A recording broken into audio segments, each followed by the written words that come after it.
السلام عليكم ورحمة الله وبركاته أعزائي المشاهدين في كل بيت في كل مكان، وحشتوني جدا.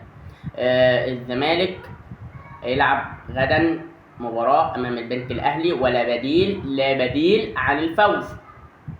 لازم الزمالك يفوز للحصول على 3 نقاط ويبقى 4 نقاط في رصيده. معتمد جمال استقر على خطة مباراة الزمالك أمام البنك الأهلي وعبور البنك الأهلي والفوز عليه. معتمد جمال يستقر على الخطة لعبور البنك الأهلي عشان الزمالك لا بديل عن الفوز. نقطة لا تغني ولا تسمن من جوع من بداية الدوري. الزمالك تعادل في افتتاح الدوري أمام الاتحاد، قلنا ماشي عشان فترة الاعداد وكده، بس الزمالك أمام البنك الأهلي لازم يفوز 1-0 2-1 و3-1 4-1 يكش حتى 0-0، بس المهم يتحسب 3 نقاط للزمالك. إن الزمالك يوم فاز أمام البنك الأهلي يبقى كارثة. التعادل في تعادل يودر الدوري على الزمالك من بدري، فالزمالك لازم يعيد اموره وترتيب اوراقه ويفوز على البنك الاهلي. والبنك الاهلي هينزل بكره امام الزمالك، وايمن الرمادي هيتاني لان خسر اول مباراه من الفرقه الصاعده حاليا من الدوري الدرجه الثانيه الى الدوري الممتاز، وهي ابو قير الاسمده. كسب البنك الاهلي 1-0، كان في مفاجاه مدويه.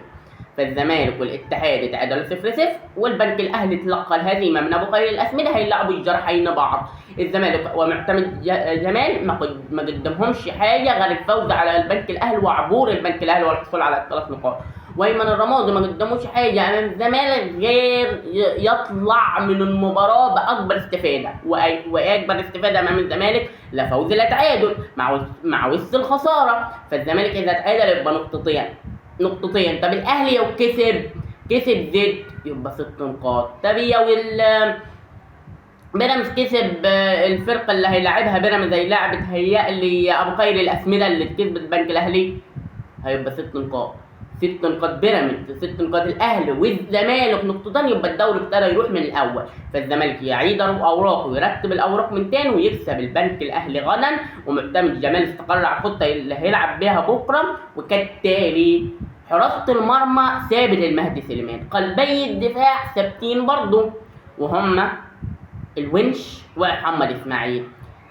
جناح باك يمين عمر جابر اللي حصل على مان اوف ذا ماتش وكان متألق في مباراة البنك مباراة الاسكندري.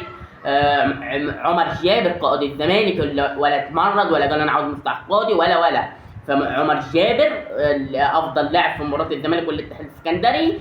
القائد هيقود ناحية باك اليمين. باك الشمال اداؤه ثابت، اداؤه ممتاز جدا، محمود بنتاج اللي رفض عروض كثيره من اجل الزمالك. 3 خط وسط فتوح وطلع مصاب الماتش اللي عدى، بس اصابه خفيفه يعني. اذا ما لعبش فتوح هيلعب مين بداله؟ محمد السيد. تمام، يبقى فتوح او محمد السيد، محمد شحاته، و99% عبد الله السعيد. هتقول لي كيف؟ اقول لك الله اعلم. معتمد جمال خلاص حط عبد الله السعيد كاساسي غدا.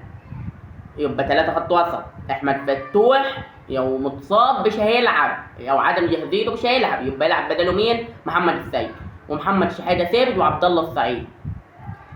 جناح يمين هيبقى ادم كاي. جناح شمال هيبقى احمد شريف او عدي الدباغ. لو كان احمد شريف يبقى عدي الدباغ مهاجم.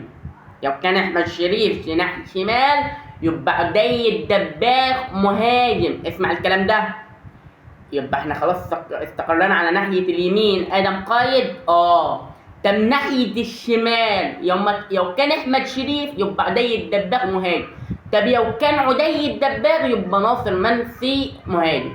ان بنسبه كبيره ناصر منسي يبقى غدا على دكه البدلاء.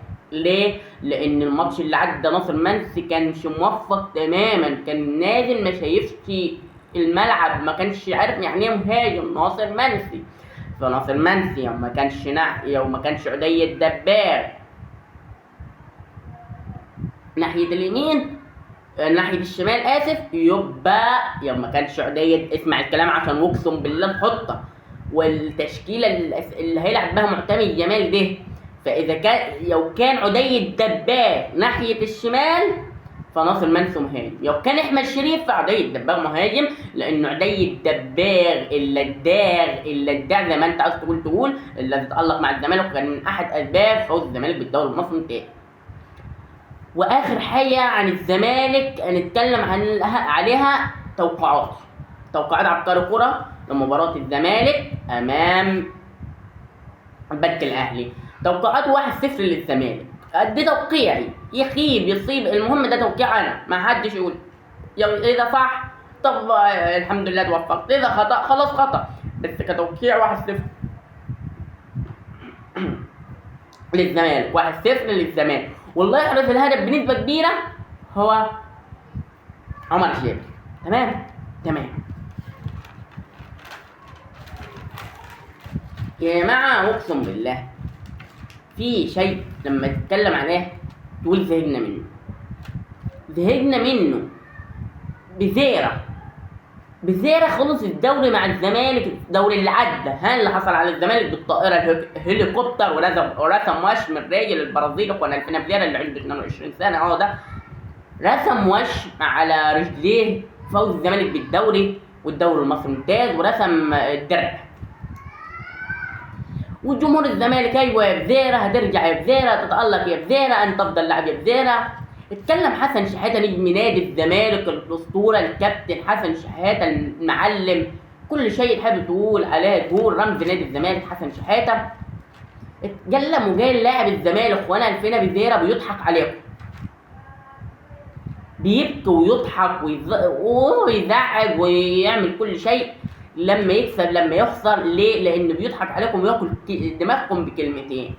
فجمهور الزمالك قام وقعد على مين؟ على الاسطوره حسن شحاته الكابتن، وساب مين؟ ساب اللي صح، طلع بيضحك عليهم بالفعل وفي الواقع. ادينا احنا امر قدام امر. ضحك اخوانا الفينا بزيرة على نادي الزمالك وما رجعش من البرازيل لحد دلوقتي. الدوري المصري بدا، مفيش لاعب في العالم ما رجعش فرقته والدوري بادئ، مفيش، ما حصلتش.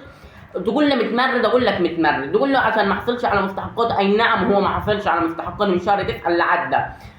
تقول لي كذا، اقول لك موافق معك، بس ارجع مشيكوا بانزا كده الانجولي ورجع، يعني هد الامور ورجع. والخيبه وزادت الطينه بله. وزاد تاني ان اخوانا الفينا بزيرة طلع في بث مباشر على التيك توك، على التيك توك وقال انا مش راجع الزمالك وهان الزمالك، والزمالك بياخد اجراءات ضده دلوقتي، ومن حق الزمالك ان ترفع قضيه في الفيفا ان اللاعب بيتمرد ما عادش يرجع ومضى عقد معنا. موقعنا الفينا بزيرة مش من حقه ان يمضي النادي تاني، مش من حقه ان يروح نادي اهل دبي او شباب اهل الاماراتي دون موافقه الزمالك. لازم الزمالك يوافق على العرض. فالزمالك رافض. عشان ايه؟ اخوان الفينا بزيرة من القوام الاساسي في نادي الزمالك، وادي اخوان الفينا بزيرة ما رجعش. الزمالك كان باعه واستفاد منه، ان الزمالك ما استفادش من جيزو وما استفادش من لعيبه كتيره مشيت منه مجانا وبفلوس قليله. فاخوان الفينا بزيرة لحد دلوقتي هل يمضي مع شباب اهل دبي الاماراتي او شباب الاهلي الاماراتي؟ الله اعلم.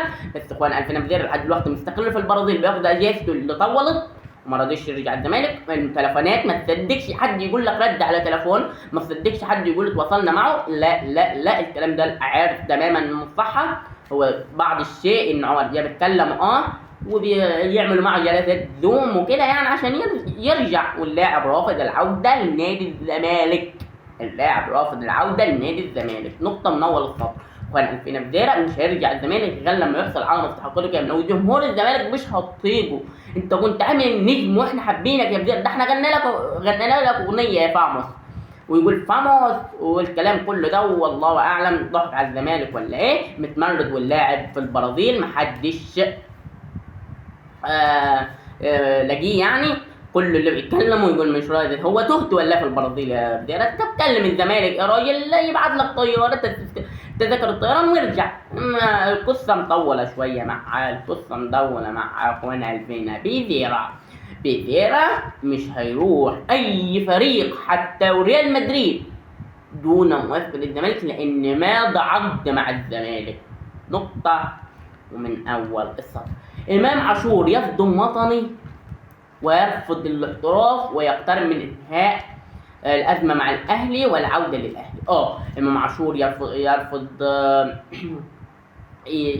يقفل المفاوضات يعني في الرحيل الخارجي ويستقر في الأهلي، وإمام عاشور يقترب من انتهاء أزمته مع الأهلي.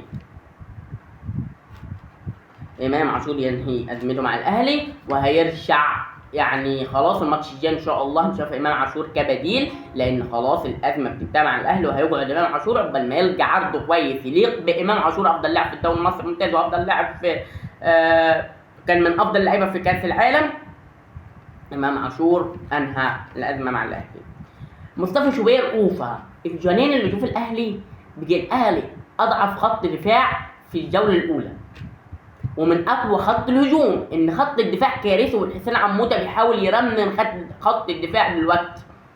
عمرو الجزار قلنا كويس كورته حلوه، بس كان خط الدفاع اللي بيتضرب كل شويه، خط الدفاع مساحات شاسعه بين القلبي الدفاع، مساحات يعني يهدى شويه الحسين عموته ويكلمهم كويس ويقول لهم ضموا اللعيبه على بعضها. يعني عمرو الجزار ينضم على مين؟ هذا رياض معدن، هذا رياض يقعد دكه كده عنده اصابه او حاجه، يعني هذا رياض مميز من السنه اللي عدت مع الاهلي يلعب ياسر، وياسر ابراهيم عنده بعض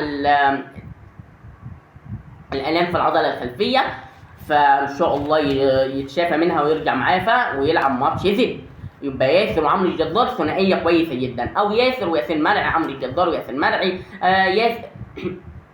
ياسر وعمرو الجزار، يعني المهم قلبي دفاع يبقوا ثابتين في الاهلي، بس ياسر واحد منهم بس. يعني الحابب اللي اقولها عليها دي. احمد رضا، هل يحط خط دفاع؟ طلعت تقارير واشاعات ان احمد رضا حسين عمود هيبتدي بيه في خط دفاع الماتش اللي جاي او اي ماتش تاني. لا، احمد رضا يلعب رقم 8 وافضل مركز ليه رقم 8. والكلمه ان شاء الله اللي حابب اقول عليها، الله يرحمه ويحسن اليه ويصبر اهله وذويه الصبر والسلوان، والله اللهم اجعل مثواه الجنه، اللهم امين، اللهم ارحمه. لاعب شباب او مركز شباب رواش اليوم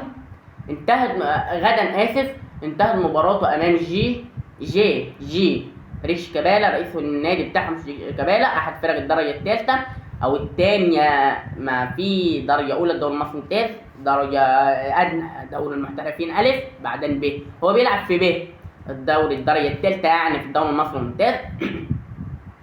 نادي جي كسب نادي شباب او مركز شباب رواش في دور التمهيد الاول لكأس مصر. كام 8-0، مش موضوعنا ان الفوز 8-0.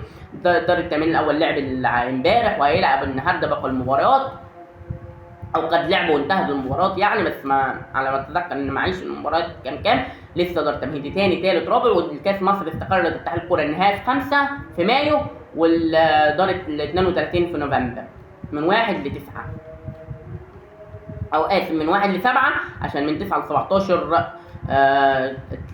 ايقاف يعني منتخب مصر، واللعب منتخب مصر يلعب مباريات استعدادا لامم افريقيا، تمام، الايقاف الدولي. المهم اللاعب راجع بعد المباراه ما انتهت بفوز جي على مركز شباب رواش 8-0، راجع بالسياره بتاعته فعمل حادثه وتوفى. ان شاء الله يتغمض والله واسع رحمته، وان شاء الله نشوفك في الجنه. لاعب اقسم بالله كان كويس جدا واحنا ما شفناه، بس كهيئته بتدل ان اللاعب كان محترم وفريقه ابكى عليه جدا، وفريقه اساسا زعل عليه مركز شباب رواش. اخر خبر معانا اليوم، اخر خبر ان بيراميدز، هل بيراميدز ناوي على الدوري المصري ولا ايه؟ بيراميدز احنا كلنا عارفين اتكسب 3-0 غزل المحله، بس بيراميدز في فتره الاعداد التقارير اللي طالعه كلها ان اللعيبه على قلب رجل واحد، اللعيبه بتموت نفسها في فتره الاعداد، اللعيبه عامله كل ما هو عليها وبتبذل مجهود مضاعف، فبيراميدز ممكن تاخد الدوري السنه دي، الله اعلم عادي. وعضوية الأهلي في المنصورة، الأهلي بيضخ أموال جامدة، الأهلي عنده سيولة مالية عكس الزمالك.